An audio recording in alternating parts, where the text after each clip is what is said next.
অনেক আপুরাই জানতে চেয়েছেন আমার মেকআপ লুক এত সুন্দর সেট হয় কীভাবে। তো আজকের ভিডিওটি সেই আপুদের জন্য।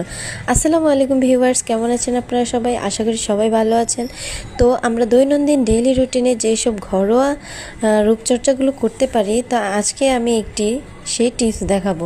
তো চলুন ভিডিওটি শুরু করা যাক। প্রথমে আমি একটি বাটি নিব। বাটির মধ্যে আমি মুলতানি মাটি নিব আমার চেহারার পরিমাণ অনুযায়ী। আমার চেহারা যতটুকু লাগবে ততটুকুই। অ্যাকুরের এই মুলতানি মাটিটি আমি নিয়েছিলাম একটি ফার্মেসি থেকে। এই যে আমি চেহারার পরিমাণ অনুযায়ী নিয়ে আমি একটু পানি অ্যাড করে নিয়ে চামচ দিয়ে সেটা ভালো করে ব্লেন্ড করে নিচ্ছি। আপনারা চাইলে গোলাপ জল অ্যাড করতে পারেন। আমি একটু আলু স্ক্রেচ করে নিচ্ছি আমার দু চোখে প্রলেপ লাগানোর জন্য।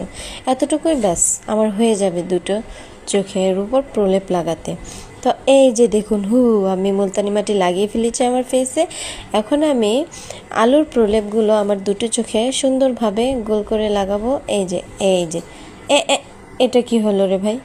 আমি একটু চাইনি এরকম। এই দেখুন আমার মুখটা কত ফ্রেশ হচ্ছে। পানি দিয়ে আমি মুখটা ধুয়ে নিলাম। আপনারা কখনোই সাবান ইউজ করবেন না। এই দেখুন আমার মুখটা কত টান টান। ইয়েস।